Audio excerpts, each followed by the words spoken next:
Yuk jadi bagian dari dakwah kami. Dukung operasional dakwah dan sosial kami, raih pahala amal jariah yang terus mengalir sampai hari kiamat. Alhamdulillah, tidak pernah berhenti lisan kita memuji dan memuja Allah Subhanahu wa taala. Sebagai seorang muslim, kita sangat yakin dua rangkaian kata ini, alhamdulillah, adalah kalimat penghubung antara kita dengan Allah Subhanahu wa taala, dan Allah menjadikannya sebagai kalimat syukur atau berterima kasih kepadanya yang dengan janjinya jelas dalam surah Ibrahim, la in syakartum la azidannakum. Kalau kalian bersyukur maka pasti aku akan tambah. Dan tidak ada yang mengalahkan nikmat terbesar bagi seorang muslim dibandingkan nikmat Islam dan iman. Karena dengan itu dia mengetahui siapa pencipta alam semesta ini termasuk dirinya sendiri, kemudian kenapa dia diciptakan, apa tujuannya, mana yang boleh dia nikmati dan mana yang harus dia kerjakan selama dia hidup sampai ajal datang, dan mana yang tidak boleh. Semua itu terpandukan karena dia beriman kepada Allah Subhanahu wa taala. Dan nikmat terbesar ini harusnya selalu kita syukuri dan pertahankan. Belum lagi pernak-pernik yang lainnya dari makanan, minuman, kesehatan, kendaraan dan segala macam hal yang Allah Subhanahu wa taala bolehkan kita untuk menikmati dan juga syukuri selama itu halal. Oleh karena itu selalu basahi lidah dan bibir kita dengan kalimat Alhamdulillah. Selanjutnya kita panjatkan salam hormat kita kepada manusia terbaik, manusia yang telah disempurnakan jalur nasabnya, fisiknya, ilmunya oleh Sang Pencipta Allah Subhanahu wa taala sebaik-baik suri tauladan. Tidak ada orang yang paling pantas dicontohin atau diciplak hidupnya dibandingkan manusia terbaik ini. Allah telah menutup risalah langit, tidak ada lagi nabi dan rasul setelahnya. Dan juga Allah menjadikannya dan merupakannya sebagai pemimpin anak Adam. Mengucapkan satu kali salam hormat kepadanya akan dibalas dengan 10 rahmat Allah. Dan rahmat Allah meliputi pengampunan dosa, peninggian derajat, pemenuhan kebutuhan dan solusi dari permasalahan-permasalahan hidup. Oleh karena itu sangat wajar setelah memuji Allah Alhamdulillah, kalau kita selalu mengucapkan salawat dan taslim kepada Nabi besar Muhammad sallallahu alaihi wa ala alihi wa sahbihi wasallam. Ketemu lagi teman-teman sekalian di kajian kita sebulan sekali membedah buku 40 amalan pelebur dosa yang ditulis oleh Syekh Mahmud Al-Misri. Kembali saya ingatkan diri saya dan teman-teman sekalian, dosa itu adalah racun kehidupan. Dosa dipelajari untuk dihindari dan bukan dipelajari atau diketahui untuk dicoba. Siapapun yang coba melakukan dosa, dalam bahasa lainnya pelanggaran, maka dia sangat dekat dengan konsekuensi hukuman. Di alam manusia juga begitu. Kita kalau kerja di satu perusahaan kemudian kita melakukan pelanggaran, maka berarti kita harus siap dengan konsekuensi hukuman yang sudah disiapkan. Berat ringannya tergantung daripada pelanggaran dia. Tapi intinya semua pelanggaran akan sangat dekat sekali dengan konsekuensi hukuman.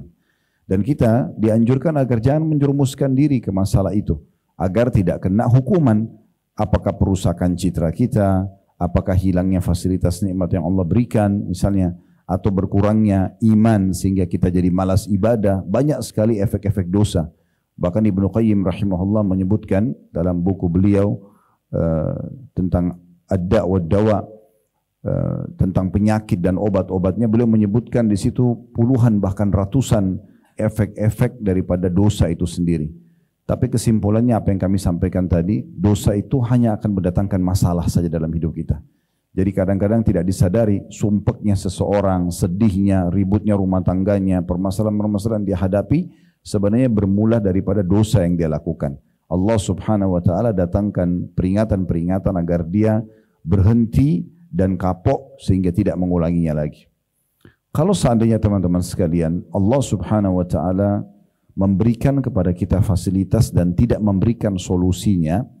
Misal contoh, kita diberikan syahwat. Laki-laki ingin mencium perempuan, ingin menatapnya, ingin memegangnya, ingin segala macam, karena memang itu fitrah. Begitu juga dengan perempuan. Tanpa ini tidak akan ada populasi manusia. Andai saja Allah tidak hiasi kita laki-laki dengan syahwat, perempuan juga dengan syahwat saling suka, tidak mungkin kita mau tumpahin sperma kita.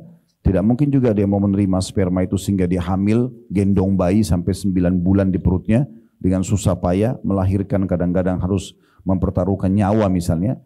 Tapi Allah berikan itu. Cuman Allah ajarkan kita caranya. Silahkan lampiaskan, tapi dengan cara yang bahasa agama kita nikah. Ya. Jadi Allah Subhanahu wa taala dengan kemahaadilannya memberikan kita solusi agar kita tidak melanggar. Yang tidak boleh adalah zina, gitu kan. Pelampiasan dengan tidak mengikuti syariat Allah Subhanahu wa taala. Lampiaskan dengan halal, maka Allah berikan pahala yang besar. Sebagaimana sabda Nabi SAW, fi bid'i ahadikum sadaqah. Di kemaluan kalian ada pahala yang sangat besar. Para sahabat penasaran lalu mengatakan, ayati ahaduna ahlu walahu fihi ajr. Wahai Rasulullah, kami gauli istri kami dapatkan kenikmatan, kami masih dapat pahala. Kata Nabi SAW, ara'aitum la wada'tumu fil haram alakumul wizr. Tidakkah kalian lihat kalau kalian letakkan pada yang haram, maka kalian akan mendapatkan hukuman. Maka begitu juga kalau yang halal. Berarti memang kita dibolehkan, bukan tidak boleh. Cuma Allah perintahkan kita di 5 huruf yaitu halal, dan menjauhi 5 huruf yang lain yaitu haram. Jadi kita boleh nikmati. Begitu juga dengan masalah makanan, minuman, ya, pakaian, apa saja. Dibolehkan, silahkan berhias dengan pakaian terbaik misalnya, tapi dengan tutup aurat. Ya, pakai pakaian-pakaian yang santun. Allah mengatakan wa libasu taqwa dzalika khair. Pakaian bertakwa, maksudnya mengikuti peraturan Allah, tidak memperlihatkan aurat adalah lebih baik, gitu kan. Allah mengatakan ya bani Adam khudhu zinatakum inda kulli masjid. Hai anak Adam, ambil pakaian terbaikmu, penampilan terbagusmu pada saat kau sedang menuju ke masjid. Islam tidak pernah menyuruh kita pakai baju kumuh, sobek-sobek, kotor. Nah, Allah Subhanahu wa taala memberikan kita alami gerah, enggak nyaman, dan setelah mandi kita merasa nyaman. Allah membuat kita kalau bau, ya maaf, lagi enggak enak, bau mulutnya, bau badannya, kita enggak nyaman, orang di sekitar kita nyaman. Tapi kalau kita wangi, kita bersih, kita percaya diri, janji-janji Allah SWT di surga semuanya bagus-bagus. Istana bagus, pakaian bagus, makanan bagus, segala macam. Berarti Allah mau kita sebenarnya menikmati, kan gitu. Tapi Allah mau kita berada di 5 huruf tadi, halal. Silakan nikmati selama halal. Haram jangan. Nah seperti itu. Yang haram ini maksudnya pelanggaran dosa yang sedang kita bahas, gitu ya. Jadi tidak ada gunanya orang melakukan perbuatan dosa karena hanya akan mendatangkan konsekuensi hukum dan juga ada solusinya. Bukan enggak ada solusinya.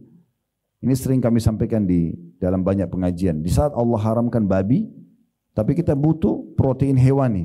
Allah ganti kok dengan sapi, dengan kambing, dengan ayam, dengan semua hewan air. Satu diharamkan, yang lain banyak halal. Allah larang kita minum khamr, minuman keras, memabukkan, narkotika enggak boleh. Allah kasih yang lain, ada air putih, ada susu, ada sirup, ada banyak minuman-minuman lain yang bisa, gitu kan. Nah, beda halnya kalau seandainya Allah enggak kasih kita solusi. Kita diberikan syahwat tapi enggak bisa lampiasin biologis. Kita diberikan keinginan makan daging tapi semua daging haram. Nah, di situ orang melanggar. Nah, ini semua yang halal itu teman-teman jauh lebih banyak daripada yang haram. Haram itu cuma sedikit sekali, segelintir saja, gitu kan. Sedikit yang Allah datangkan sebagai ujian saja. Oleh karena itu tidak perlu kita masuk ke alam dosa ini. Kita usahakan agar meninggalkannya karena toh kita mendapatkan solusi-solusinya. Nah, di buku kita ini kita sedang membahas disusun oleh Syekh Mahmud 40 amalan pelebur dosa. Artinya bagaimana kalau seandainya saya sudah terlanjur punya dosa-dosa yang lalu. Bagaimana caranya membersihkannya? Kita sudah membahas kurang lebih 6 poin, ya. Terakhir kemarin kita menjelaskan tentang azab kubur dan kengerian juga kesulitan berat pada hari kiamat, ya. Sekarang kita masuk yang ke-7, ya. Seingat saya yang ke-7, ya. Kita masuk syafaat orang yang Allah izinkan memberi syafaat pada hari kiamat. Ini akan kita bahas dan kita akan gabungkan dengan ke-8 yaitu ampunan Allah yang Maha Penyayang tanpa melalui syafaat. Namun kemungkinan besar kita akan masuk ke poin ke-7 saja karena ini aja sudah bahasnya panjang sekali. Kalau belum memungkinkan masuk ke poin ke-8 maka nanti ke depannya kita akan lanjutkan poin ke-8 dan poin ke-9 tentang masalah pengampunan Allah Subhanahu wa taala dan permohonan istighfar dari kaum mukminin untuk saudara-saudaranya mukmin-mukmin yang lainnya. Baik, di sini penulis tidak mengangkat satupun dalil, tapi beliau memberikan poin nomor 7, syafaat orang yang Allah izinkan memberi syafaat pada hari kiamat. Oleh karena itu full pada kesempatan ini, syarah atau penjelasan akan kami sampaikan tentunya dari kumpulan beberapa tulisan para ulama berhubungan dengan masalah ini. Baik teman-teman sekalian, sebelum jauh kita bahas tentang masalah syafaat, makna syafaat, syafaat itu dari mana, siapa yang bisa memberikan syafaat, jenis-jenis syafaat itu, kapan terjadi syafaat itu semuanya nanti akan kita rincikan panjang lebar insyaAllah. Perlu saya sampaikan bahwasanya salah satu, karena di sini dikatakan syafaat orang yang Allah izinkan memberi syafaat pada hari kiamat. Perlu kita garis bawahi bahwasanya salah satu rukun iman kita Yang kelima adalah iman kepada hari kiamat. Iman kepada hari kiamat ini satu paket teman-teman sekalian. Satu paket. Satu paket maksudnya dari prosesi kematian, ya mungkin tidak asing, selalu terjadi setiap hari kematian, baik itu dari kerabat kita, teman-teman, tetangga, segala macam, pasti. Dan kita semua juga sedang menuju ke liang lahat masing-masing. Kita tinggal nunggu siapa yang jatuh ke liang lahat itu duluan. Itu pasti. Karena Allah mengatakan kullu nafsin dha'iqatul maut, semua jiwa pasti akan mati. Dalam ayat yang lain, aina ma takunu yudrikumul maut walau kuntum fi burujin musyayyadah. Dimanapun kalian berada, tetap mati akan datang kepada kalian walaupun kalian berada di sebuah bangunan yang kokoh. Kemudian setelah itu ada prosesi alam barzah, semua ruh akan sampai ke alam barzah, baik itu dikubur di tanah atau tidak dikubur di tanah. Seperti kasus orang yang meledak di pesawat, tenggelam di lautan, dimakan jasadnya oleh ikan, nggak ditemukan satu potong pun misalnya, semua tetap akan sampai ke alam barzah. Dan di sana hanya ada taman dari taman surga atau lubang dari lubang neraka. Setelah itu prosesi kebangkitan, di mana akan ditimbang amal pada hari kiamat. Nah di sini nanti akan menjadi bahasan tentang syafaat. Ya. Pada saat itu Allah mengatakan faman ya'mal mithqala dzarratin khairan yara, siapa yang berbuat seperti biji sawi dari kebaikan akan diperlihatkan, wa may ya'mal mithqala dzarratin syarran yara, siapa yang berbuat seperti biji sawi dari keburukan juga akan diperlihatkan. Beruntunglah orang yang memang nanti akan lebih berat amal soleh daripada dosa-dosanya. Kemudian setelah itu ada surga dan neraka. Dan kita akan membahas di posisi yang ketiganya, yaitu nanti pada saat kebangkitan pada hari kiamat. Nah ini yang dimaksud dengan nanti ada syafaat. Dan memang kita sangat butuh sekali dengan syafaat ini. Syafaat ini diterjemahkan oleh para ulama dengan definisinya. Ya. Kalau syafaat itu sendiri diambil dari kata-kata syafa'a yashfa'u, ya, yang berarti sebenarnya lawan daripada al-witru atau ganjil. Witir ganjil, jadi ini sebenarnya seperti genap. Ya. Kalau kita lihat dalam firman Allah Subhanahu Wa Taala dalam surah Al-Fajr, di saat Allah Subhanahu Wa Taala menjelaskan tentang keutamaan Idul Adha dan 10 hari pertama, ya, 10 malam sebelum Idul Adha tersebut dan hari ke-8 dan hari ke-9-nya. Di 3 ayat pertama surah Al-Fajr, surah nomor 89 ayat 1 sampai ayat 3. Bismillahirrahmanirrahim. Wal fajr, demi subuhnya Idul Adha itu, kejar solatnya dan berkurban setelahnya, walayalin ashr, dan kejarlah 10 malam berturut-turut sebelum subuh Idul Adha itu. Sebagian ulama mengatakan dari sumpah Allah dalam surah Al-Fajr ini menandakan 10 awal bulan Zulhijjah lebih afdal daripada 10 terakhir Ramadan. Kita sekarang ada Ramadan, 10 terakhirnya ada Lailatul Qadar. Tapi kita disuruh kejar untuk itu cuma 1 malam di malam-malam ganjil. Tapi 10 awal bulan Zulhijjah itu Allah suruh kejar kita 10 malam berturut-turut.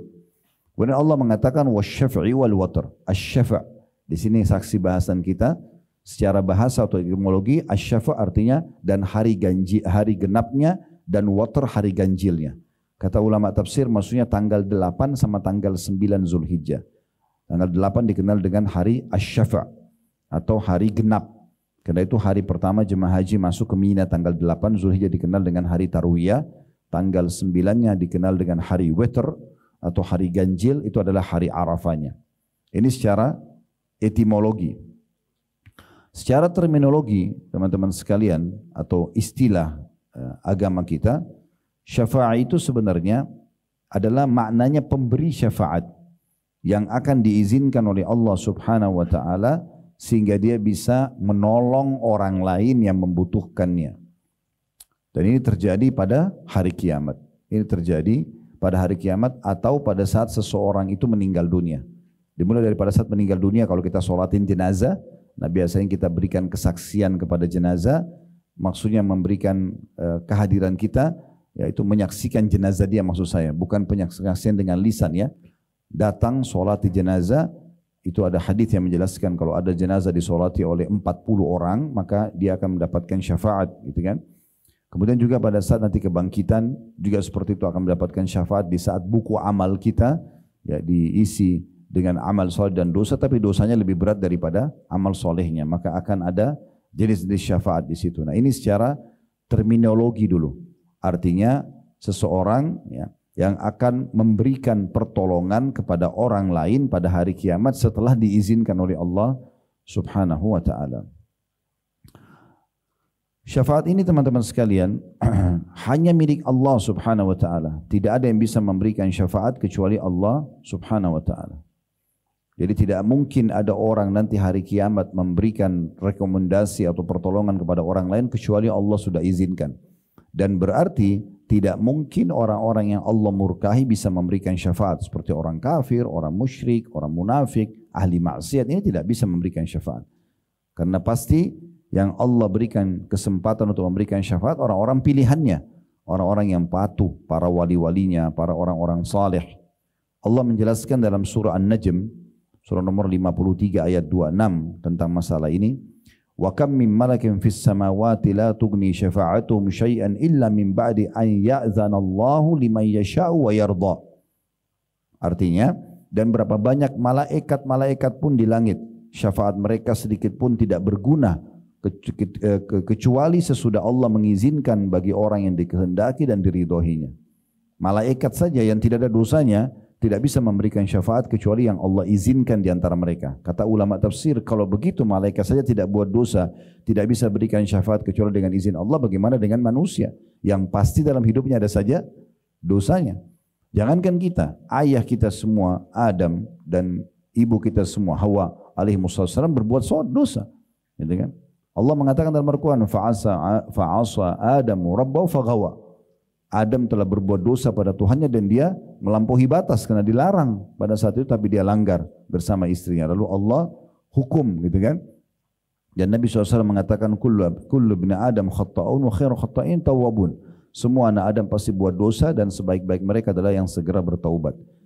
Kalau malaikat saja yang tidak buat dosa, Allah sebutkan dalam surah At-Tahrim, surah nomor 66, ya, ayat 6, la ya'sunallaha ma amarum wa yaf'aluna ma yu'marun. Mereka tidak pernah bermaksiat kepada Allah dan mereka selalu kerjakan apa yang Allah perintahkan. Itu tidak bisa memberikan syafaat, pertolongan pada hari kiamat, ya, kecuali dengan izin Allah. Maka begitu juga dengan manusia.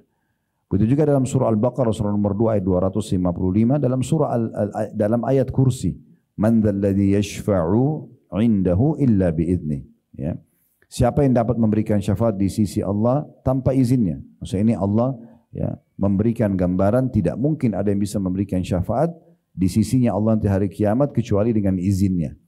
Dan sekali lagi yang Allah izinkan hanya orang-orang yang memang di masa di dunianya sangat dekat dengan Allah Subhanahu wa taala, sehingga amal-amal soleh mereka jauh lebih berat daripada dosa-dosanya, dan pada saat ditimbang amal mereka lolos, nah di saat itu mereka punya kesempatan untuk memberikan syafaat. Begitu juga dalam surah Thaha, surah nomor 20 ayat 109, Allah Subhanahu wa taala berfirman, yauma idzin la tanfa'u syafa'atu illa man adina lahu ar-rahmanu wa radiya lahu qawla. Ya, pada hari itu, hari kiamat, tidak berguna syafaat kecuali syafaat orang yang telah Allah Maha Pemurah memberi izin kepadanya dan dia telah ridha perkataannya. Kalau Allah ridha baru bisa, kalau enggak maka enggak, gitu. Ya, ini jelas sekali bagaimana Allah Subhanahu wa taala memastikan tidak akan pernah bisa memberikan syafaat kecuali dari sisi Allah Subhanahu wa taala. Itu dulu tentang syafaat, dan tentu teman-teman sekalian kita sangat butuh sekali dengan syafaat-syafaat ini. Kenapa? Karena memang kita tidak pernah tahu amal soleh yang kita kerjakan apakah sudah diterima atau tidak. Ini kan? Kita berharap diterima, tapi bisa saja mungkin terlintas riya, mungkin kurang khusyuk, kurang pahalanya, sehingga kurangnya kadar pahala juga mengurangi kadar amal soleh itu sendiri. Mungkin kita melakukannya tanpa memenuhi syaratnya. Ada orang pikir dia sudah wudu, padahal sebenarnya belum wudu, misal contoh. Nah, atau sekian banyak yang kemungkinan besar membuat amal soleh itu belum tentu diterima. Makanya Abdullah bin Umar radhiyallahu anhu, sahabat Nabi yang mulia, mengatakan, kalau seandainya saya dapat jaminan 2 rakaat solat saya sudah diterima sama Allah, maka saya sudah sujud syukur kepada Allah. Tapi kan kita cuma berikhtiar, walaupun harus diyakini dalam hati, kita nggak boleh ragu kalau kita sudah penuhi syaratnya, insya Allah Allah akan berikan. Tetapi bisa saja, karena contoh seperti riya, Bapak Ibu sekalian, riya itu mungkin di saat antum sedang mengeksekusi ibadah itu tidak riya. Misal kita lagi tawaf, lagi umroh, lagi sa'i, lagi sedekah, kita nggak riya di saat itu. Tapi bisa saja syaitan grogotin riya itu, ikhlas itu setelah sekian tahun. Contoh misalnya, kita pada saat tawaf nangis karena tersentuh. Ikhlas karena Allah, berdoa, menangis tentang dosa-dosa kita, ikhlas. Kita ikhlas, diterima sama Allah. Tapi 3 tahun kemudian, ada seorang teman pulang dari umroh, dia cerita, lagi duduk sama-sama. Ya, ini contoh saja. Dia mengatakan, kemarin tuh saya waktu tawaf, tersentuh banget tuh. Sampai saya nangis gini. Misal contoh. Terus syaitan bisikin kita, kamu kan juga 3 tahun lalu pernah ya nangis, coba ceritain. Terus kita cerita. Misal. Bisa saja terbuka itu, padahal sudah 3 tahun yang lalu. Kan itu. Makanya kata ulama salaf, sesuatu yang paling berat adalah bagaimana menjaga keikhlasan itu sampai ajal datang. Ya. Dan itu bukan hal yang ringan kalau kita memang menganggap remehnya. Nah seperti itu. Contohnya saja. Berarti kita memang sangat butuh dengan syafaat. Atau itu tadi amal soleh yang kurang ya. Atau dosa yang kita kerjakan. Misal kadar dosa kita 100. Lalu kita bertobat kepada Allah. Tapi tobat kita ini kadarnya hanya 90. Misal masih ada sisa dosanya. Maka kita butuh syafaat. Kita butuh pertolongan gitu ya. Dan syafaat itu datangnya dari sisi Allah subhanahu wa ta'ala. Kemudian datang kepada hamba-hamba Allah yang dimuliakan para malaikat, kemudian juga diizinkan kepada para nabi-nabi dan rasul, baru kemudian pindah ke orang-orang saleh dari kalangan hamba-hamba pilihannya. Maka 4 sumber syafaat ini akan ada. Tentu yang paling mulia adalah syafaat Allah subhanahu wa ta'ala. Karena dalam sebuah hadis yang sahih dikatakan, setelah semua yang Allah izinkan memberikan syafaatnya, maka Allah Azza wa Jalla akan mengatakan, sesungguhnya tertinggal syafaatku. Maka kata Nabi SAW, lalu Allah menggenggam satu genggaman dari api neraka dan mengeluarkan banyak orang yang sudah hangus. Yang banyak orang yang hangus ya, dikeluarkan. Maka pada saat itu ya, Allah Azza wa Jalla akan mengeluarkan dengan hikmahnya orang-orang dari api neraka, dan Allah lebih tahu siapa yang dikeluarkan pada saat itu. Tapi kata Nabi SAW sangat banyak dan mereka sudah hangus Allah keluarkan. Itu syafaat Allah SWT yang paling mulia tentunya ya, yang paling besar. Kemudian ada syafaat para malaikat, mereka akan diberikan izin secara khusus ya. Tetapi memang belum ada riwayat yang sahih menjelaskan kepada kita siapa saja yang mereka pilih gitu kan. Lalu malaikat-malaikat siapa saja, misalnya Jibril bisa memberikan syafaat 1 juta orang misalnya, itu belum ada dalil tentang masalah itu. Tapi para malaikat diberikan kesempatan untuk memberikan syafaat ya. Kemudian para nabi-nabi juga akan memberikan syafaat. Kemudian juga orang-orang soleh akan memberikan syafaat. Tapi orang-orang soleh ini syaratnya mereka harus lolos dulu di timbangan amal. Kalau mereka sudah lolos, kalau teman-teman misalnya punya 10.000 pahala dan ternyata Anda memiliki 9.000 dosa. Misal, ada 1.000 lebihnya. Kita naik nih, kita lolos masuk ke surga. Maka Anda punya hak untuk memberikan syafaat 1.000 itu, angka 1.000. Bukan dibagi-bagi ke orang, bukan. Tapi nilainya 1.000 bisa kita kasih. Misal ibu kita butuh 500. Oh ya, itu kasih saja ke ibu saya. Oh ini kakak saya butuh 500, kasih ke dia. Jadi akhirnya 1.000, berarti Anda cuma bisa bantu 2 orang saja. Kan gitu. Nah itu tergantung daripada kelebihan pahala. Dan kata Nabi SAW akan ada orang dari umatku memberikan syafaat sebanyak suku Mudhar. Suku Mudhar ini suku Arab yang paling banyak anggotanya. Sekarang mungkin puluhan juta gitu kan, banyak orang, maaf jutaan maksud saya. Jadi ada orang nanti hari kiamat karena banyaknya amal solehnya, sedikitnya dosanya, maka dia lolos dan dia bisa membantu banyak orang. Dia bisa membantu banyak orang. Baik, kita akan masuk teman-teman sekalian, kita akan fokus saja ke syafaat, mengerucut ke syafaat Nabi Muhammad SAW, karena ini syafaat yang paling agung di kalangan manusia. Kemudian syafaat orang-orang beriman. Syafaat yang luar biasa dari Nabi SAW itu dibagi 2 oleh para ulama. Ada yang syafaat umum dan ada syafaat khusus. Kalau syafaat umum itu adalah syafaat yang Nabi SAW ya, diberikan oleh Allah Subhanahu Wa Taala kesempatan untuk memberikannya kepada seluruh manusia, seluruh makhluk bahkan, agar Allah datang mengadili mereka. Itu syafaat. Karena di mahsyar nanti Allah Subhanahu Wa Taala ya, tidak akan datang menghakimi hamba-hambanya karena banyaknya dosa. Kata Nabi SAW dalam hadis yang sahih, sampai-sampai ada orang tenggelam dengan keringatnya sendiri. Ada yang sampai mata kakinya, ada yang sampai lututnya, ada yang sampai perutnya, ada yang sampai tenggelam dengan keringat sendiri. Dan mereka sangat tersiksa dengan itu. Yang di sana berteriak, yang di sana lagi disiksa, ada yang dibangkitkan dalam kondisi mereka berjalan dengan wajah mereka. Sampai kata Nabi SAW dalam hadis yang sahih, sungguh benar-benar mereka akan memindahkan, sungguh yang telah membuat mereka jalan dengan kaki mereka di muka bumi, mampu membuat mereka jalan dengan wajah-wajah mereka, dan sungguhnya mereka benar-benar akan kalian saksikan menghindari duri-duri di mahsyar dengan wajah mereka. Jadi dibangkitkan dengan keadaan seperti itu. Ada yang dililit oleh hartanya sendiri dalam bentuk seperti ular yang botak, karena dia tidak mengeluarkan zakatnya lalu matok-matoknya. Itu belum di neraka. Ada keadaan-keadaan cukup banyak hiruk-pikuk di mahsyar itu yang luar biasa gitu. Sampai Allah gambarkan dalam surah Al-Hajj, ya. Wa taran nasa sukara wa ma hum bisukara walakinna adzaballahi syadid. Kalian melihat pada saat itu manusia sempoyongan seperti orang mabuk, tapi mereka tidak mabuk karena pada saat itu azab Allah sangat pedih. Jadi memang kondisinya sangat memilukan. Nah, di saat orang sudah sangat jenuh, kata Nabi Muhammad SAW, ketika hari kiamat datang, manusia akan berbondong-bondong mendatangi Nabi Adam. Lalu mereka akan mengatakan, berilah syafaat atau mohonlah syafaat kepada Rabbmu. Adam mengatakan, aku tidak punya hak, pergilah kalian kepada Ibrahim. Itu dalam sebuah riwayat yang ringkas. Riwayat panjangnya, manusia akan merasa kepanasan dan mereka sudah tidak tahu lagi harus melakukan apa, sementara mereka berdiri di hari yang terhitung 50.000 tahun. Kemudian kata Nabi SAW, mereka datang kepada Nabi Adam lalu mengatakan, wahai Adam, engkau adalah ayah kami, engkau lah manusia pertama yang diciptakan, Allah ciptakan engkau dengan kedua tangannya, maka kami mohon agar engkau minta kepada Allah, ya, berikan syafaat agar Allah datang menghakimi kami ke surga atau ke neraka. Maka kata Adam AS, aku tidak berani karena sungguhnya aku telah bermaksiat kepada Allah. Dulu aku dilarang untuk memakan satu jenis pohon, buah, kemudian aku memakannya. Tapi bukan buah khuldi, ya. Jangan dinamakan buah khuldi karena istilah khuld itu itu adalah wasyajaratil khuld itu dalam Al-Quran lisannya iblis yang mengucapkan.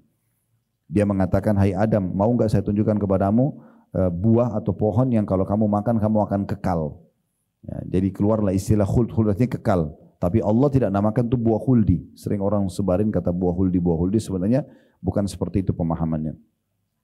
Maka Nabi Adam AS mengatakan, saya tidak berani karena saya telah berbuat dosa, cobalah pergi kepada Nuh. Ya, dalam sebuah riwayat, lalu mereka datang kepada Nuh. Nuh juga mengatakan, saya telah berdakwah di kaum saya sekian ratus tahun tapi tidak berhasil, saya khawatir saya tidak mampu, pergilah ke Ibrahim.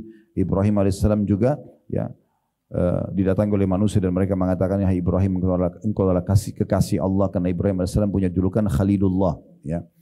Maka mohonlah kepada Allah Subhanahu wa taala. Ibrahim mengatakan, aku tidak punya hak, ya, cobalah pergi kepada Musa. Musa mengatakan, aku tidak punya hak, pergilah kepada Isa. Ya, Isa alaihissalam berkata, aku tidak punya hak, cobalah kalian pergi ke Muhammad. Maka mereka pun mendatangiku dan aku katakan, ya aku punya hak, maka aku pun minta izin kepada Rabbku dan dia memberiku izin. Dalam riwayat yang lain, semua nabi-nabi menyebutkan kesalahannya kecuali Isa. Kecuali Isa alaihissalam, beliau tidak sebutkan kesalahan, cuma beliau mengatakan, saya tidak punya hak, cobalah pergi kepada Muhammad. Dalam riwayat yang lain kata Nabi SAW, maukah kalian mengetahui bagaimana manusia mengenalku pada hari kiamat? Karena kan manusia hanya dengar Nabi Muhammad, umat Islam mengimani, kita pun tidak tahu bagaimana, ya, wujud aslinya Nabi Muhammad SAW. Kita tahu ciri-cirinya, beliau putih, beliau tampan, postur tubuhnya kekar dan segala macam. Tapi kan kita tidak pernah lihat secara fisik langsung. Dan apalagi umat-umat yang lain. Maka Nabi SAW mengatakan, maukah kalian tahu bagaimana nanti manusia mengenalku hari kiamat dan mengetahui kedudukanku? Para sahabat mengatakan, tentu ya Rasulullah. Kata Nabi SAW, nanti mereka akan datang ke nabi-nabi. Disebutkanlah tadi Nabi Adam, Nabi Nuh, Nabi Ibrahim, datang semua nabi-nabi, semuanya menolak. Dan terakhir Nabi Isa mengatakan, cobalah pergi kepada Muhammad, ya, mungkin dia akan bisa memberikan syafaat. Dalam beberapa riwayat lain para nabi-nabi mengatakan, sungguh aku tidak berani karena hari ini Allah murka, belum pernah murka sebelumnya seperti ini karena banyaknya dosa makhluknya. Maka aku tidak berani, aku akan selamatkan diriku sendiri. Begitu kata para nabi-nabi. Sampai akhirnya mereka datang kepada Nabi Muhammad SAW dan beliau mengatakan, ana lahu, ana lahu. Saya pemiliknya, saya pemiliknya. Lalu kata Nabi SAW, aku pun menuju ke arsy-Nya Allah dan sujud kepada Allah. Allah lebih tahu berapa lamanya. Beliau pun tidak disampaikan berapa lama beliau akan sujud. Maka aku pun sujud di bawah arsy-Nya Allah dan Allah membukakan untukku puji-pujian yang belum pernah diajarkan untuk siapapun dari hambanya. Kita kan bisa puji-puji Allah ya, wahai zat yang maha kaya, ya Ghani misalnya, ya Ghafur, maha pengampun, kan banyak yang sudah kita tahu. Tapi itu sebenarnya sebagian kecil. Jadi ada puji-pujian yang Allah khususkan, itu diajarkan kepada Nabi Muhammad SAW di hari itu. Beliau sujud dan beliau puji-puji Allah sampai Allah mengatakan, ya Muhammad irfa' ra'sak washfa' tushfa'. Dalam hadis Bukhari, wahai Muhammad, angkatlah kepalamu, berikanlah syafaat, maka akan diterima syafaatmu. Maka di saat itu Nabi SAW meminta dua syafaat. Yang pertama syafaat umum, beliau meminta agar Allah Azza wa Jal ridho dan datang untuk menghakimi semua makhluk ke surga atau ke neraka. Dan ini termasuk manusia nanti akan tahu, oh luar biasa kedudukan manusia ini. Maksudnya Nabi Muhammad SAW sampai dengan dia satu orang, Allah yang tadinya murka bisa redam murkanya dan datang mengadili makhluknya. Kemudian yang kedua adalah syafaat beliau yang khusus. Ya. Syafaat khusus ini tentu saja maksudnya kita bicara di akhirat ya. Itu khusus untuk orang-orang beriman dari kalangan hamba-hambanya, dari kalangan umatnya, pilihan dari kalangan umat Nabi Muhammad SAW walaupun pelaku dosa besar. Ya, kita berbeda dengan pemahaman Murji'ah, kemudian Mu'tazilah, mereka yang menolak ya, mengatakan tidak ada syafaat untuk pelaku dosa besar. Enggak. Nabi SAW mengatakan, ya, sesungguhnya syafaatku juga akan berlaku, syafaati li ahlil kabair min ummati. Syafaatku juga berlaku pada pelaku dosa besar dari umatku. Bukan berarti kita gampang-gampangin, enggak boleh kita bilang, oh kalau gitu kan saya biar berbuat dosa besar, toh Nabi juga akan berikan syafaat. Bukan begitu pemahamannya. Tetapi karena kita tidak tahu siapa yang akan Nabi pilih, pemberi syafaat bebas memilih. Bisa saja kita tidak dipilih misalnya, kan gitu. Jadi jangan masuk ke ranah itu. Tetapi salah satu yang Allah berikan adalah Nabi SAW memberikan syafaat khusus untuk umat-umatnya yang membutuhkan masalah itu, Baik, jadi syafaat umum itu datang Allah SWT menghadiri hamba-hambanya, kemudian ada syafaat khusus untuk orang-orang beriman. Dan di saat itulah Nabi SAW kemudian memberikan syafaat beliau kepada umat-umatnya yang dipilih. Ya, kita tidak tahu siapa saja. Tetapi Nabi SAW akan menunjuk siapa yang diinginkan dan tidak dirincikan siapa saja akan dipilih oleh Nabi SAW. Ya. Bisa saja mungkin orang-orang terdekat beliau, kerabatnya misalnya yang ada hidup semasa dengan beliau di saat itu, ya, yang memang membutuhkan misalnya, atau di kalangan para sahabat yang masih sedikit amalnya mungkin butuh, ya, mungkin orang-orang saleh yang kita tidak tahu dari kalangan ulama dan seterusnya. Jadi memang syafaat ini masih terbuka sekali dan belum diketahui kira-kira untuk siapa saja syafaat yang akan Nabi SAW berikan, tapi untuk umatnya jelas gitu. Kemudian juga ada syafaat ya, Nabi SAW, tapi ini khusus, lebih khusus lagi untuk paman beliau Abu Talib. Tapi bukan untuk masuk ke surga, ya, bukan untuk masuk ke surga, karena disebutkan dalam hadis-hadis yang sahih dan ini juga ditanggapi oleh Imam Nawawi rahimahullah tentang masalah hadis. Kata Nabi SAW, sungguhnya orang yang paling ringan siksanya di hari kiamat adalah Abu Talib di neraka karena Allah memberikan kepadanya 2 sendal dari api, ya, dalam hadis yang sahih. Maka di sini dikatakan oleh para ulama, Nabi SAW memang memohon kepada Allah secara khusus agar Allah meringankan siksanya Abu Talib. Karena minta masuk ke dalam surga tidak boleh.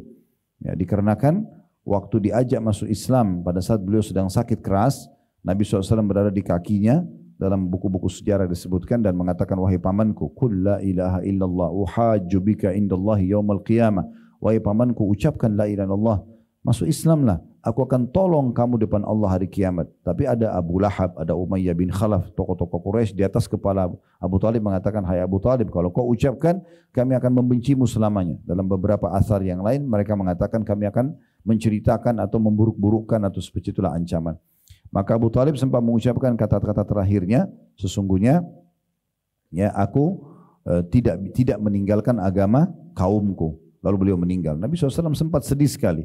Lalu Allah turunkan firman-Nya, innaka la tahdi man ahbabta walakinna Allah yahdi man yasha. Kau tidak bisa memberikan hidayah siapapun yang kau inginkan Muhammad, tapi Allah berikan hidayah kepada siapa yang Dia inginkan. Kemudian juga ada syafaat khusus Nabi SAW.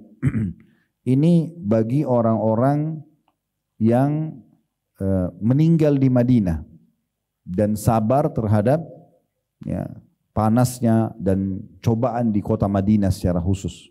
Ya, ini juga masuk dalam syafaat Nabi SAW karena beliau mengatakan di dalam hadis yang sahih tentang keutamaan kota Madinah, siapa yang meninggal, ya, siapa yang meninggal di kota Madinah, siapa yang bersabar dengan ujian yang ada di kota Madinah, maksudnya cuacanya yang panas, di musim panas selalu dingin dan susahnya kehidupan, maka dia akan mendapatkan syafaatku pada hari kiamat. Ya. Begitu juga dengan orang-orang yang memperbanyak untuk meminta al-wasilah untuk Nabi SAW. Jadi usahakan teman-teman sekalian, kalau mendengarkan azan, jalankan sunnah Nabi SAW. Beliau mengatakan, kalau kalian dengarkan muadzin ucapkan seperti apa yang diucapkan. Ya, lalu mohon bacalah salawat kepadaku, karena siapa yang baca salawat kepadaku 1 kali, Allah akan balas 10 kali salam atau rahmat, dan mintalah al-wasilah untukku. Siapa yang minta al-wasilah untukku, maka dia akan mendapatkan syafaatku. Apa itu wasilah? Wasilah itu teman-teman istana termewah di surga. Istana termewah di surga yang paling bagus, paling leks cuma satu. Semua bagus, tapi ini yang paling luar biasa. Ini super VIP-nya udah. Ya. Hanya untuk satu orang saja. Kata Nabi SAW, sesungguhnya al-wasilah itu adalah satu istana terbaik di surga dan hanya untuk satu orang hamba. Dan aku berharap aku pemiliknya, siapa yang memohon wasilah untukku, dia akan mendapatkan syafaatku. Nah, jadi kita selalu membaca, Allahumma rabba hadhihi al-titama was-salatil qa'imah ati Muhammadanil wasilata wal fadila. Al-wasilah ini itu adalah istana. Ini bisa mendatangkan syafaat Nabi alaihi salatu wassalam. Nah, ini contohnya. Begitu juga dengan syafaat Nabi SAW kepada orang-orang khusus, ya, yang beliau sebutkan sendiri namanya. Ya, seperti Nabi SAW pernah mendoakan secara khusus Abu Salamah radhiyallahu anhu, sahabat yang mulia, yang pada saat setelah meninggal, selesai masa iddah istrinya Ummu Salamah, Nabi SAW menikahi Ummu Salamah. Ya. Kata Nabi SAW, Allahumma gfir li Abi Salamah warfa' darajatu fil mahdiin wafsah lahu fi qabri. Ya Allah, ampunilah Abu Salamah, angkat derajatnya kepada orang-orang yang diberi petunjuk dan lapangkanlah kuburannya. Dan cukup banyak nama-nama individu begini yang sempat Nabi SAW sebutkan, kita tidak rincikan satu persatu, tapi ini sebagai contoh saja. Ada di antara mereka memang yang Nabi SAW sebutkan secara khusus nama-namanya, ya, di kalangan para sahabat Nabi. Nah, ini syafaat Nabi alaihi salatu wassalam. Dan orang yang paling bahagia nanti di hari kiamat dengan syafaat Nabi SAW disebutkan dalam sebuah hadis yang sahih. Pernah Abu Hurairah bertanya radhiyallahu anhu kepada Nabi SAW, ya Rasulullah, man as'adun nas, ya, bi syafa'atika yaumul qiyamah. Wahai Rasulullah, siapakah orang yang paling bahagia nanti dengan pemberian syafaatmu hari kiamat? Mereka akan sangat senang dengan syafaat yang Anda berikan. Maka beliau mengatakan dalam sebuah riwayat, wahai Abu Hurairah, saya tidak menyangka ada siapapun yang menanyakan ini kepadaku kecuali engkau. Maka ketahuilah bahwasanya as'adun nasi bi syafaati yaumil qiyamah man qala la ilaha illallah khalisan min qalbihi aw nafsihi. Orang yang paling bahagia dengan syafaatku nanti hari kiamat adalah orang yang mengucapkan la ilaha illallah tulus dari hatinya atau dalam jiwanya. Dalam riwayat lain, as'adun nasi bi syafaati yaumil qiyamah man qala la ilaha illallah khalisan min qalbi. Orang yang paling bahagia dengan syafaatku hari kiamat adalah orang yang mengucapkan la ilaha illallah tulus dari hatinya, ya. Maka itu akan mendapatkan syafaat yang paling bahagia bagi dia, karena dengan walaupun banyak dosanya yang dia kerjakan, tapi karena dia tulus dengan ini, dia ucapkan la ilaha illallah, dia renungi dengan fikirannya, ya, dia yakini dengan hatinya, kemudian dia praktikkan dalam kehidupannya, ini akan mendapatkan syafaat dari Nabi SAW yang paling bahagia nanti pada hari kiamat. Ibnu Taimiyah mengatakan, menjelaskan hadis di atas tadi, itulah syafaat yang akan diperoleh orang-orang bertauhid dengan izin Allah, dan mustahil akan diterima oleh orang-orang yang berbuat syirik kepada Allah Subhanahu wa taala. Maka hakikatnya Allah lah yang akan memuliakan hamba-hambanya yang ikhlas atau bertauhid, mengampuni dosa-dosa mereka dengan perantara permohonan orang yang telah diizinkan oleh Allah Subhanahu wa taala untuk memberi syafaat sebagai bentuk permuliaan dan pemberian kedudukan yang termulia. Sedangkan syafaat yang ditolak oleh Al-Quran adalah yang disertai dengan perbuatan syirik. Ya. Oleh sebab itu Allah Subhanahu wa taala menetapkan bahwa seluruh syafaat harus dengan izinnya. Dan Nabi SAW menetapkan pula bahawa syafaat tidak akan diberikan kecuali kepada orang-orang yang ikhlas dan juga bertauhid. Jadi ini syafaat-syafaat yang diberikan oleh Nabi alaihi salatu wassalam kepada umatnya. Ya. Juga masuk di dalam masalah ini adalah orang yang berusaha selalu mendekatkan diri kepada Nabi SAW. Kalau di masa hidup beliau, itu adalah orang-orang yang selalu mendekatkan diri. Maksudnya memang khusus gitu. Ada yang mau melayani Nabi SAW, ada di antara sahabat berkhidmah hanya untuk misalnya apa ya Rasulullah, apa yang bisa saya jadi pelayan anda nih. Ada orang yang datang hanya untuk menyiapkan sendal sama siwak beliau namanya Abdullah bin Mas'ud. Ada yang khusus untuk melayani pembelanjaan di pasarnya, ya Anas bin Malik. Ya, ada orang yang khusus untuk memasang pelana kuda beliau pada saat mau berperang, Kirkira atau Karkara. Kemudian ada banyak sekali ya di antara sahabat. Ada yang menjadi anak angkat beliau dan pelayan beliau Zaid bin Haritha bersama dengan anaknya Usama bin Zaid radhiyallahu anhu majma'in. Nah, semua ini orang-orang yang luar biasa gitu. Kemudian orang-orang yang menjadi pasangan hidup beliau, ya, semua ummahatil mukminin. Kemudian juga yang menjadi mertua beliau, otomatis ya, yang menjadi anak mantu beliau. Ada mertua Abu Bakar sama Umar, ada anak mantu beliau Utsman dan Ali radhiyallahu anhu majma'in yang Allah pilih menjadi khulafaur rasyidin. Maka semua ini pasti orang-orang yang sangat pantas untuk mendapatkan syafaat-syafaat Nabi alaihi salatu wassalam. Mungkin anda berkata begini, baik syafaat Ustadz kan itu menolong orang yang kurang amal solehnya, ya, supaya dia masuk ke surga. Misalnya amal solehnya 100, dosanya 90 misalnya. Maaf, dosanya 100, amal solehnya 90, kurang. Maka dengan syafaat, misalnya dimaafkan 20 dosanya, dari 100 sisa 80, amal solehnya 90, maka dia lolos karena dia masuk.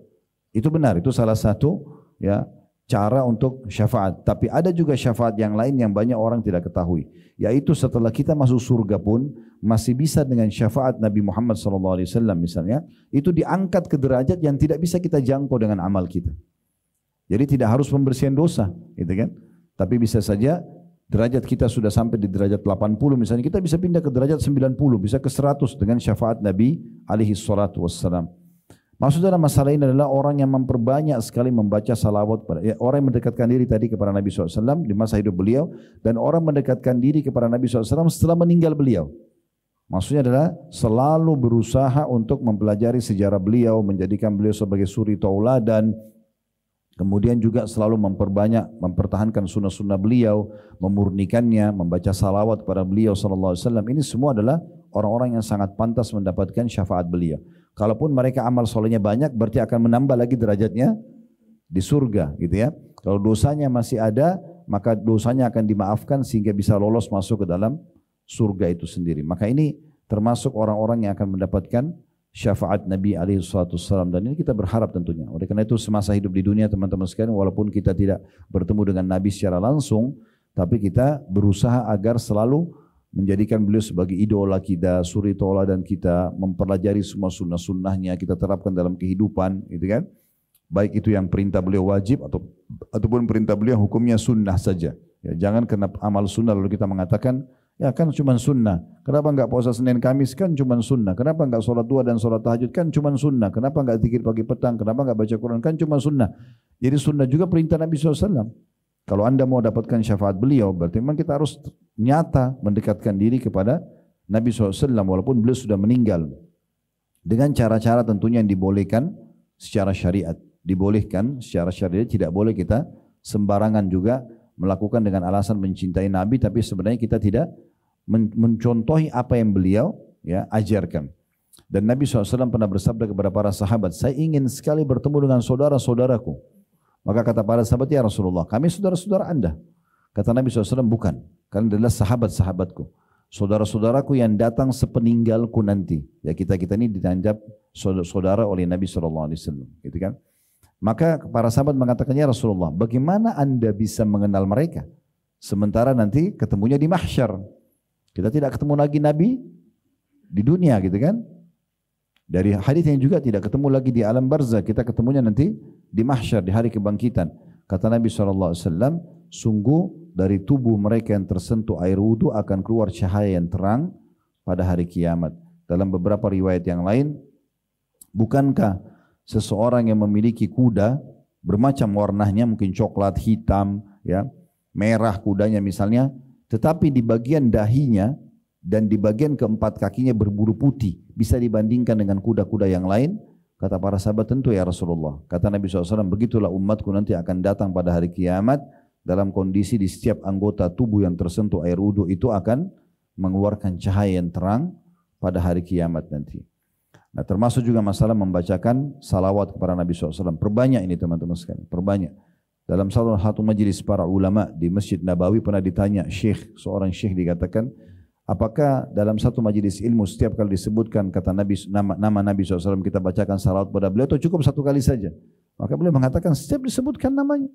Karena kata Nabi SAW, ragama anfu mri'in man idza dzukirtu indahu wa lam yusallim alayhi. Ragama anfu mri'in man idza dzukirtu indahu wa lam yusallim alayhi.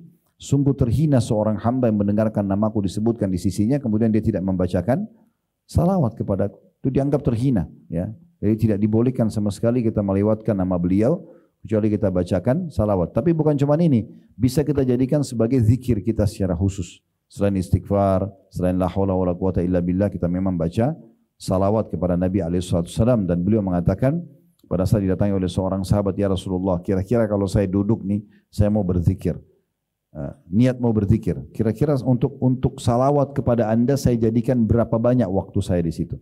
Misalnya saya mau login nih 10 menit, contohnya mau berzikir. 10 menit ini kira-kira berapa menit sih? Ini bahasa saya supaya mudah difahami aja. Sahabat ini mengatakan, kalau saya duduk ingin berzikir, kira-kira berapa banyak saya luangkan buat Anda? Kalau saya rasionalkan, misalnya kita mengatakan saya mau duduk 10 menit berzikir. Kira-kira dari 10 menit itu berapa menit buat Anda ya Rasulullah? Buat salawat kepada Anda. Kalau saya jadikan sepertiganya, seperempatnya, kata Nabi SAW, bagus. Kalau kau lebihkan lebih bagus lagi. Dia bilang bagaimana kalau setengahnya? Kata Nabi SAW, bagus. Tapi kalau kau lebihkan bagus lagi. Dia bilang kalau 2/3 ya Rasulullah. Kata Nabi SAW, bagus. Tapi kalau kau lebihkan lebih bagus lagi. Dia mengatakan kalau gitu ya Rasulullah, saya kalau duduk untuk berzikir saya akan khususkan, saya tidak campur dengan zikir lain, baca salawat kepada Anda saja. Nanti di waktu lain, saya misalnya 10 menit yang kedua itu saya baru baca zikir yang lainnya. Tapi ini khusus buat Anda gitu. Kata Nabi SAW, kalau begitu diampuni dosamu dan dipenuhi hajatmu. Jadi memang dianjurkan kita membaca salawat. Tentu banyak ragam salawat, tapi yang paling afdal adalah salawat Ibrahim yang kita baca di tahiyat. Allahumma salli ala Muhammadin wa ala ali Muhammadin kama sallaita ala Ibrahim wa ala ali Ibrahim innaka Hamidum Majid sampai akhir.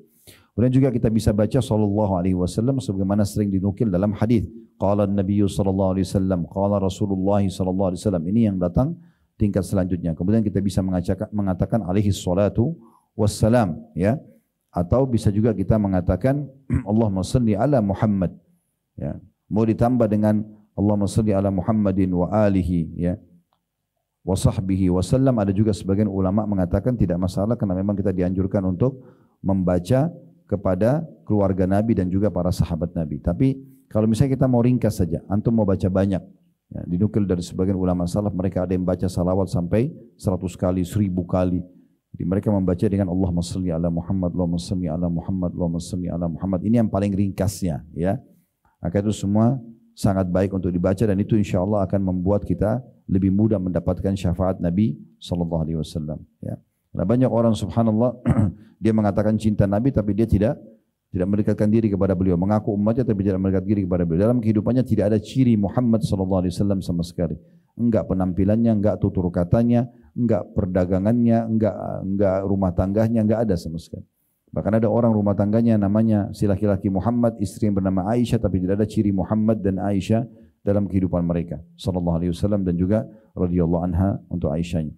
Jadi memang kita harus betul-betul mendalami dan menekuni itu, ya, sehingga kita mendapatkan syafaat beliau sallallahu alaihi wasallam. Kemudian selanjutnya teman-teman sekalian adalah syafaat orang-orang beriman untuk orang-orang beriman yang lainnya. Dan ini memang sudah warid atau disebutkan dalam banyak dalil, ya, kalau mereka akan memberikan syafaat pada hari kiamat nanti. Ya, banyak sekali dalil-dalil diantaranya kalau dimulai dari orang meninggal dunia. Ya, sempat saya sebutkan hadis tapi saya bacakan lagi. Ma min rajulin muslimin yamutu fayaqumu ala janazatihi arba'una rajulan la yusyrikuna billahi syai'an illa syafa'ahumullahu fi. Tidaklah seorang muslim wafat lalu 40 orang yang tidak menyekutukan Allah Subhanahu wa taala hadir pada saat itu ikut mensolatkan jenazahnya kecuali akan berlaku syafaat mereka kepadanya. Makna syafaat adalah permohonan ampunnya, rahmatnya, gitu kan? Nah, kan kita sholat jenazah 4 kali takbir. Takbir pertama baca Al-Fatihah tanpa iftitah dan tanpa surah. Takbir kedua baca salawat pada Nabi SAW yang kita baca di tahiyat, salawat Ibrahim. Takbir ketiga mendoakan mayit. Ini kebanyakan mohon ampun, mohon rahmat buat dia. Kemudian supaya dia mudah menjawab pertanyaan mungkar nakir di kuburan, menjadikan kuburannya taman dari taman surga, gitu kan? Yang keempat doakan diri kita lalu kita salam. Dalam mazhab Imam Ahmad 1 kali salam kanan, mazhab Syafi'i kanan dan kiri. Ya. Maka di sini apapun yang kita doakan, maka itu akan memberikan syafaatnya. Ya. Termasuk juga teman-teman sekalian ucapan yang diucapkan pada saat ada jenazah lewat. Makanya kita kalau orang sudah meninggal jangan sebut-sebut lagi keburukannya.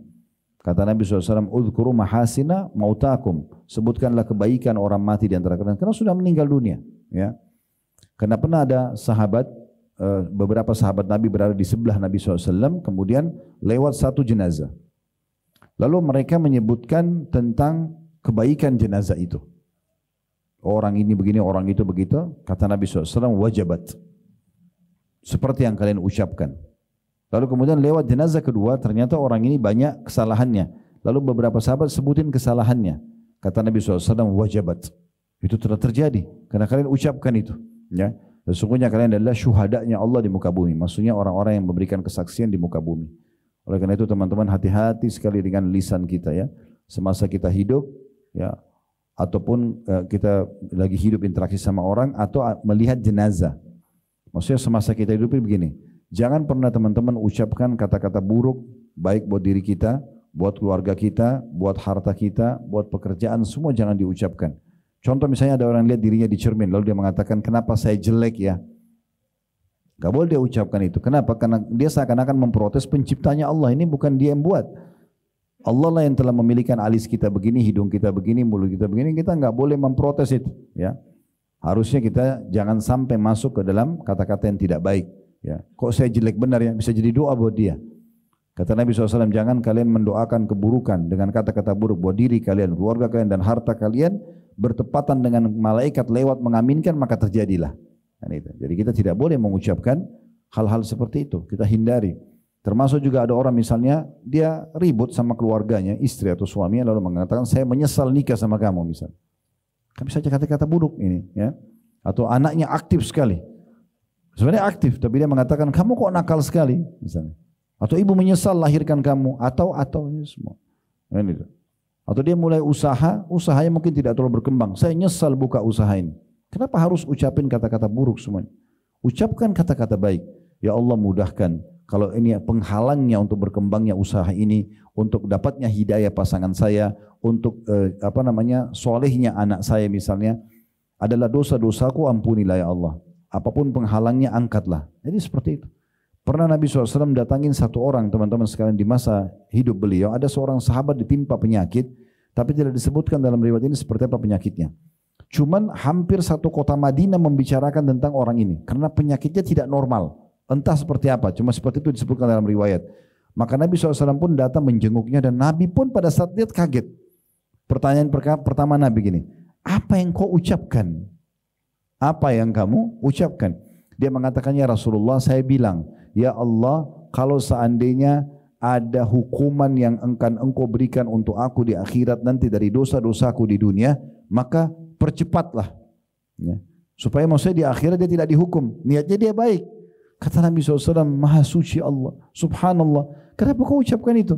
Kenapa kau tidak bilang Rabbana atina fid dunya hasanah wa fil akhirati hasanah wa qina adzabannar? Ya Allah berikanlah kami semua kebaikan di dunia. Maksudnya pengampunan dosa, rahmat Allah, panjang umur, sehat selalu. Itu hasanah namanya. Dan juga di akhirat berikan kami semua kebaikan dan selamatkan kami dari api neraka. Jadi Nabi SAW tegur orang ini, kenapa kau ucapkan kata-kata buruk itu? Kan itu. Jadi enggak usah. Ini dimulai dari kita hidup untuk diri kita dan juga orang di sekitar kita. Saya kembali ingatkan Syekh Abdurrahman As-Sudais, hafizahullah, imam Masjid Haram yang terkenal sekarang. Saya subhanallah dari masuk di Saudi tahun 90 sampai sekarang beliau masih imam haram. Bahkan sudah jadi imam sebelumnya bahkan, ya. Partner beliau yang selalu bersama beliau namanya Syekh Shuraim, itu sudah tidak jadi imam sekarang. Beliau termasuk imam yang paling tua. Tapi subhanallah juga tidak pernah, ya, kuasa Allah tentunya. Ini orang yang pilih dari raja atau keputusan masjid, pengurus masjid ini itu adalah keputusan manusia, tapi pasti Allah yang tentukan semua itu. Sekarang beliau menjadi ketua 2 masjid haram Mekah dan Madinah, itu penentuan tentang imam-imamnya dan muadzinnya. Dan suaranya masya Allah masih lantang, gitu kan, walaupun sudah berumur. Dan juga kalau di malam-malam ganjil, teman-teman mungkin pernah umroh di akhir Ramadan, atau kalau tidak bisa nonton di sini, malam-malam ganjil kayak malam 21, 23, 25, 27, 29, itu pasti umumnya di sholat witir, di kunutnya pasti Syekh Sudais yang diminta jadi imam, jadi anunya, pembacanya. Karena kalau dia baca doa lama tapi orang nggak capek gitu, karena doanya enak banget. Apalagi kalau yang ngerti dalam bahasa Arab itu semuanya kebaikan-kebaikan gitu. Pernah diwawancarai di salah satu media di Saudi, apa rahasianya Anda menjadi imam haram seperti ini? Imam haram banyak, tapi bergonta-ganti. Tidak ada yang bertahan sampai selama seperti beliau gitu ya. Apalagi suaranya tetap lantang, dia tetap tulus, kelihatan tulus dalam berdoa dan segala macam. Maka dia mengatakan doa ibuku. Kalau ditanya lagi oleh pembawa acaranya itu, memang apa doa ibu Anda gitu? Dia bilang dulu waktu saya kecil, kalau saya nakal, aktif gitu ya, ibu saya dalam kondisi jengkel mengatakan begini, pergilah ke Masjid Haram supaya semoga kau jadi imam haram. Dalam kondisi aktif didoakan supaya jadi imam haram. Mungkin kalau ibu-ibu di masa sekarang, kamu kok nakal sekali, mungkin dicaci maki, mungkin segala macam. Contohnya, ya. Nah itu kalau orang hidup. Jadi selalu optimis, selalu ucapkan kata-kata baik. Karena kata Nabi SAW, saya tidak suka dengan, ya, pesimis. Tapi saya suka dengan al-fa'al. Maka kata para sahabat, ya Rasulullah, apa itu al-fa'al? Kata-kata optimis. Saya bisa, saya akan sembuh, Allah akan berikan, Allah akan maafkan, Allah akan berikan hidayah orang itu dan seterusnya. Maka itu adalah hal yang baik. Nah begitu juga dengan kita berinteraksi dengan orang yang sudah meninggal dunia. Ya. Kita mohonkan ampun buat dia, kita selalu ucapkan kata-kata yang baik, jangan yang buruk. Karena itu termasuk nanti bisa menjadi penyebab dia kena daripada kata-kata tersebut. Kalau ada yang mengatakan begini, Ustaz, saya kan jengkel banget sama orang ini. Karena dia semasa hidupnya suka, atau anggaplah dia masih hidup dulu, nanti baru kita bicara kalau yang sudah meninggal, orang masih hidup. Kalau ada orang yang sakitin kita nih, ada yang ghibah, ada yang fitnah, ya, bagaimana kita bermuamalah dengan dia? Kita bisa melakukan 2 hal, menjaga jarak dengan dia, dan doakan agar dia dapat hidayah. Tapi kan saya jengkel sekali Ustaz, saya ingin supaya dia dihukum sama Allah. Baik, kalau Anda merasa terzalimi, Anda bisa berdoa dengan 2 cara. Yang pertama tidak efektif, dan hanya murni balas dendam. Yang kedua efektif. Yang tidak efektif ini misalnya, ya Allah dia ghibah saya, butain matanya. Misal, dia jengkel. Ya Allah orang ini tidak bayar utangnya, putuskan kakinya. Misal, terzalimi iya, bisa diterima doanya. Tapi ini murni balas dendam. Allah kasih nih buta matanya orang itu. Habis itu apa? Udah nggak ada. Kita nggak akan terima apa-apa lagi karena sudah terbalaskan. Itu tidak efektif. Karena selalu yang ada dendam, sakit hati. Nah ini dijamin cepat tua, gitu kan. Atau yang kedua efektif, doakan supaya dapat hidayah. Ya Allah berikan dia hidayah supaya dia bayar utangnya, berikan dia hidayah supaya dia berhenti menggunjing orang, memfitnah orang dan segala macam bisa. Lalu Allah kabulkan, karena kita kan terzalimi. Orang yang terzalimi tidak ada hijab antara dia sama Allah Subhanahu wa taala. Kata Nabi SAW kepada Muadz bin Jabal dalam hadis Bukhari Muslim, wattaqi da'watal mazlum fa inna laysa bainallahi hijab. Hati-hati kau dengan doanya orang yang terzalimi karena tidak ada hijab antara dia sama Allah Subhanahu wa taala. Kita doakan, lalu dia dapat hidayah. Maka semenjak dia dapat hidayah, sampai nanti kapanpun kita akan dapat pahalanya. Kita akan dapat pahalanya. Nah ini kalau kita masih hidup. Orang sudah meninggal juga sama. Untuk apa kita balas kezaliman dia dengan kezaliman? Dia buat jahat, ya udah dia sudah meninggal. Kita mengatakan ya Allah ampunilah dia. Semoga Allah maafkan dia. Waktu terjadi fitnah ifk. Kalau pernah dengar ini fitnah yang disebarkan oleh Ubaidillah bin Salul, ya. Ini pimpinan orang munafik. Dia menyebarkan fitnah waktu itu setelah peperangan Bani Mustaliq. Salah satu peperangan Nabi SAW. Bahwasanya Aisyah berzina dengan Safwan. Kisah ifki yang sangat masyhur fitnah yang tidak masuk akal pada saat itu dan tersebar gosip itu kalau Aisyah berzina sama Safwan. Dan Allah turunkan pembelaannya dalam surah An-Nur, surah nomor 24 dalam Al-Quran, dijelaskan panjang lebar tentang masalah pembelaan tersebut. Kalau itu tidak benar dan yang menyebarkan fitnah itu dicambuk. Ada 3 orang yang kena cambuk pada saat itu. Hamna binti Jahash, itu adalah ipar Nabi SAW, saudaranya Zainab binti Jahash. Ada Hasan bin Thabit, itu penyairnya Nabi SAW, dan ada Muslim bin Abi Muslih, ya. Ini ada yang mengatakan juga Marsad namanya, tapi yang ada beberapa riwayat, tapi ini jelas sepupunya Aisyah. Dulu Abu Bakar membiayai hidupnya orang ini. Dia termasuk orang Badar, dibiayai hidupnya segala macam, tapi rupanya waktu tersebar gosip ini dia ikut-ikutan. Abu Bakar marah. Abu Bakar begitu tahu, langsung Abu Bakar mengatakan, demi Allah mulai sekarang saya tidak akan biayai hidupmu lagi. Wajar. Dia biayai selama ini hidupnya, terus tiba-tiba sebarin gosip gak benar gitu. Maka Allah SWT menurunkan dalam surah An-Nur, ala tuhibbuna yakfirallahu lakum. Ya. Nah, makna ayat itu, tidak maukah kalian dengan memaafkan orang lain, Allah memaafkan dosa kalian. Dan kata ulama tafsir, ayat ini turun kepada Abu Bakar radhiyallahu anhu. Maka Abu Bakar mengatakan, tentu ya Tuhanku, aku ingin dimaafkan. Maka beliau membayar kafarah, denda atas sumpahnya. Kan dia bilang atas nama Allah. Dia memberikan makan 10 orang miskin. Kemudian beliau kembali memberikan bantuan kepada sepupunya tadi atau sepupu Aisyah yang telah menyebarkan fitnah. Jadi memang ada satu hal yang harus kita perhatikan. Setiap kita berbuat baik teman-teman sekalian itu akan datangkan manfaat yang besar buat kita. Baik muamalah dengan manusia ataupun pengampunan dari Allah Subhanahu wa taala. Ada hadis penting juga yang perlu kita ketahui. Ini hadis perlu direnungi baik-baik, yang saya langsung baca saja terjemahan bahasa Indonesianya. Kata Nabi SAW, kalau 2 orang sedang bertikai, si A sama si B, maka selama orang yang terzalimi di antara mereka ya, tidak membalas, maka rahmat Allah akan datang kepadanya. Misalnya si A sama si B, si A ini benar, tapi si B caci maki, dia tidak balas, dia diam aja, nggak usah ditanggapi. Maka rahmat Allah kepadanya dan ini akan datang murkahnya Allah pada dia. Kalau dia membalasnya, misalnya si B mencaci maki, si A balas, maka ini nanti akan dilihat pada hari kiamat di mahkamah Allah, kira-kira cacian mereka ini seimbang enggak sih?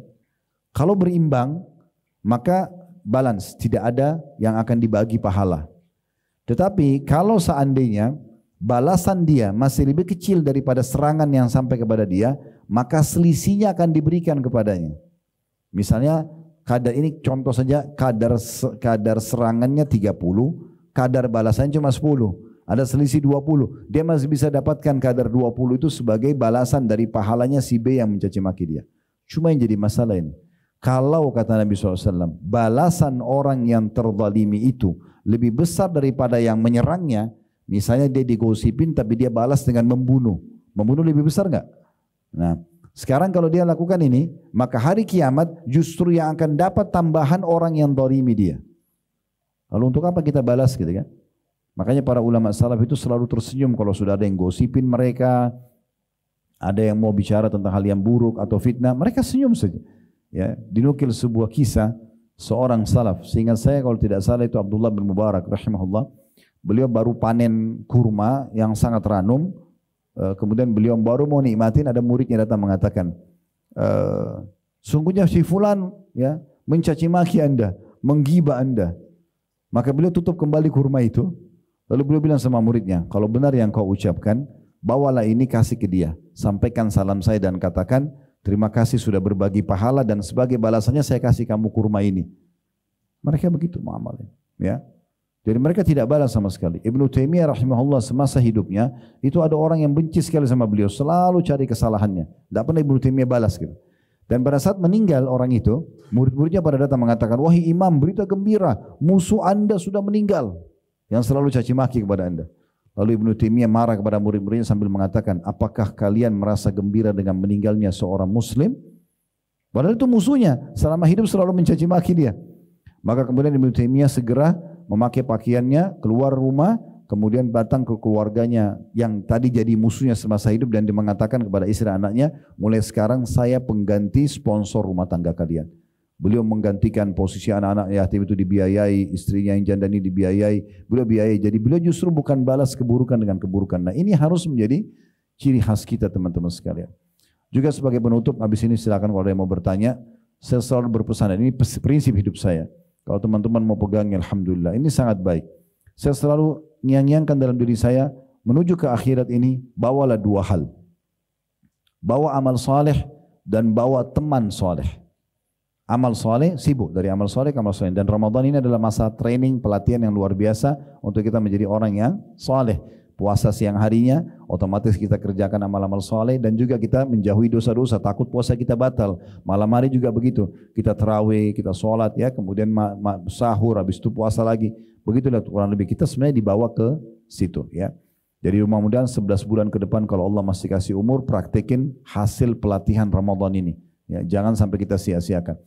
Kemudian teman-teman sekalian, bawa juga teman-teman saleh. Banyak berteman dengan orang-orang soleh. Tempat mereka ini masjid dan majlis ilmu. Enggak ada tempat lain. Enggak ada orang cari teman soleh di karaoke, di diskotik. Itu bukan tempat orang soleh. Gitu kan. Tempatnya mereka di masjid dan majlis ilmu. Itu tempat-tempat mereka. Azan sab pertama. Mereka selalu hadiri pengajian para ulama-ulama. Nah itu orang-orang soleh. Jadikan mereka teman-teman. Karena dalam sebuah hadis yang sahih, kata Nabi SAW, nanti di hari kiamat ada orang masuk neraka.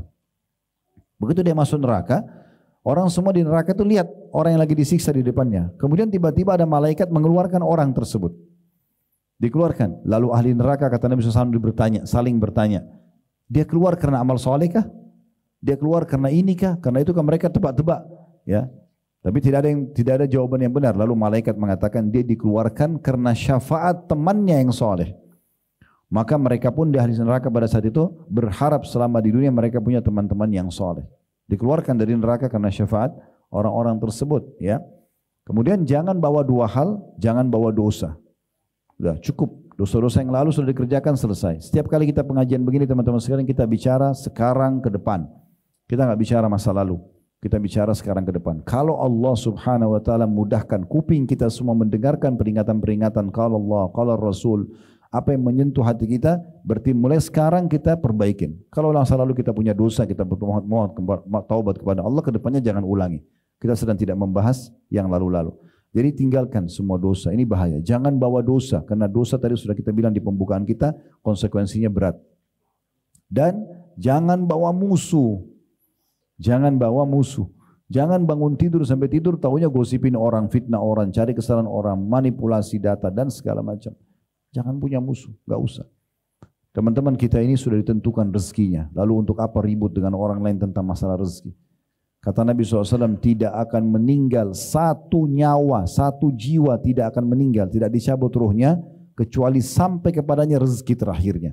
Seteguk air itu akan sampai di tenggorokan antum kalau itu sudah rezeki antum. Tidak akan jatuh ke tenggorokan orang lain. Tidak mungkin. Lalu kenapa mau ribut sama orang? Tanah warisan lah, inilah, itulah, jabatan, apa yang mau dikejar gitu. Ya. Tidak ada manfaatnya. Kalau rezeki kita akan datang kepada kita. Makanya Hasan Basri mengatakan rahimahullah, saya selalu senang dan tenang karena rezekiku sudah ditentukan sama Allah, tidak akan diambil oleh orang lain. Clear, selesai. Gitu kan? Makanya biasa kita lihat ada orang yang sudah sangat tua, mungkin selama dia jalan hidupnya susah. Tapi di akhir hidupnya tiba-tiba dapat warisan jadi orang kaya. Kenapa sih sampai kepada dia rezeki itu? Tidak mungkin tidak. Maka ini penting sekali untuk digarisbawahi. Oleh karena itu teman-teman sekalian, untuk apa kita ribut sama orang? Untuk apa ada musuh? Gak penting. Orang lain musuh kita terserah. Kita musuh orang lain jangan, tidak usah. Ya, untuk apa kita jadi masalah buat orang lain gitu ya? Karena dia akan bisa panen pahala kita pada hari kiamat. Ini bahaya sekali. Maka harus hati-hati. Allahu a'lam. Semoga Allah berkahi majelis kita dan Allah SWT menjadikan kita orang-orang yang paling beruntung di Ramadan ini dan Ramadan yang lalu dan juga akan datang. Allah terima seluruh amal saleh yang pernah kita kerjakan, yang sedang kita kerjakan, yang akan kita kerjakan dengan pahala yang sempurna. Semoga Allah maafkan semua dosa-dosa kita, sengaja tidak sengaja, kecil ataupun besar, dan diganti dengan kemakmurannya menjadi pahala. Selalu kita doakan agar negara kita menjadi negara yang aman, tentram, damai, dan Allah jaga persatuan, kesatuan, dan kemerdekaan kita.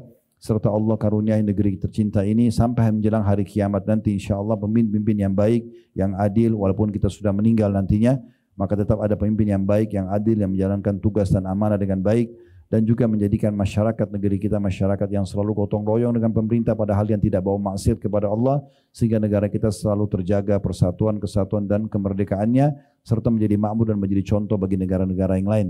Dan selalu kita doakan saudara-saudara kita di Palestina, terutama di Gaza dan dimanapun mereka sedang tertindas. Semoga Allah ikhlaskan dan mereka, terima para syuhada mereka, mulakan Islam di tangan mereka dan tangan kita semua. Dan semoga Allah ikut sertakan kita bersama mereka di pahala, baik dengan doa, dengan harta, juga dengan jiwa kita. Dan semoga Allah satukan kita semua di surga firdausnya tanpa hisab, mana disatukan dalam majlis ilmu yang mulia ini. Kalau ada benar dari Allah, kalau ada salah dari saya mohon dimaafkan. Subhanakallahumma bihamdika asyhadu an la ilaha illa anta astaghfiruka wa atubu ilaik. Wa sallallahu ala nabiyyina Muhammadin wa alihi wa sahbihi wa sallam. Wa akhiru da'wana alhamdulillahi rabbil alamin. Wassalamualaikum warahmatullahi wabarakatuh.